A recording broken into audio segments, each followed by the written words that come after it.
In fact, the other rule says this, is that good habits are hard to form, but easy to live with. Bad habits are easy to form, but hard to live with. Now, one of the turning points in my life and my studies of psychology was the discovery that all habits are learned and can be unlearned. Actually, you don't actually unlearn a habit. You simply replace a bad habit with a good habit that has more power and impact. And how do you develop a good habit? You develop a habit by repetition. Almost everything you do from the time you get up in the morning is habit. So start to think about yourself. What would be the best habits to have? Now, I have written a book called $1 Million Habits. It has 12 chapters, 12 critical areas of life. And in each chapter, there's 20 or 30 habits.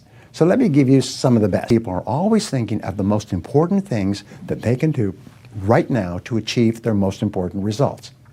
Successful people make a list of everything they have to do, and before they start working, they set priorities on the list. Here's a great way to become result-oriented. Actually, it's life-changing.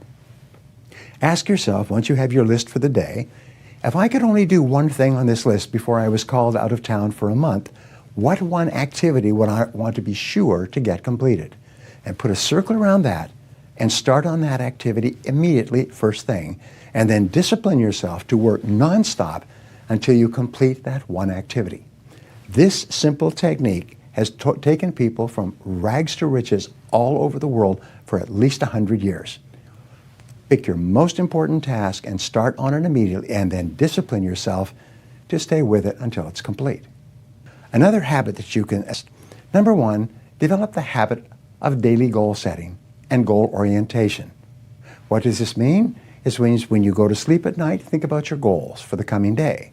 Make a list for each day of all the goals, the little goals you're going to accomplish that day. Keep a journal and write down your goals on a regular basis.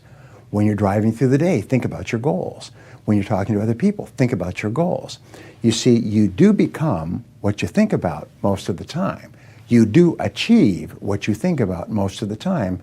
So all successful people and all wealthy people think about their goals most of the time. Second of all, be results-oriented. Now, results-oriented establishes to become people-oriented. Recognize that everything that you achieve in life is going to be with the help or support or cooperation of other people.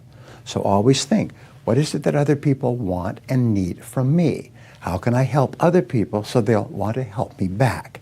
If you're in sales, top salespeople think about their customers all the time. They think about who their customers are and what their customers want and how they can help them the most and how they can help them even more today. In their relationships, successful people are very focused on the most important people in their worlds, both personal and in business. Another habit you can have is to stay health-oriented.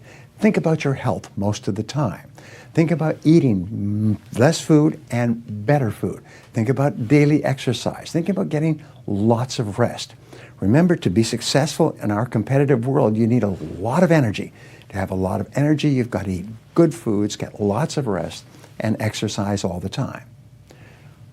One of the most important habits is that of character and honesty, is always tell the truth no matter what the price.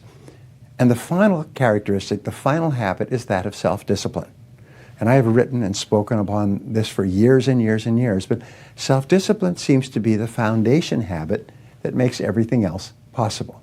And the best definition of self-discipline is that self-discipline is the ability to make yourself do what you should do, when you should do it, whether you feel like it or not. You see, anybody can do it if they feel like it. It's when you don't feel like it and you do it anyway that you eventually develop the self-discipline that makes everything else possible. Thank you for watching.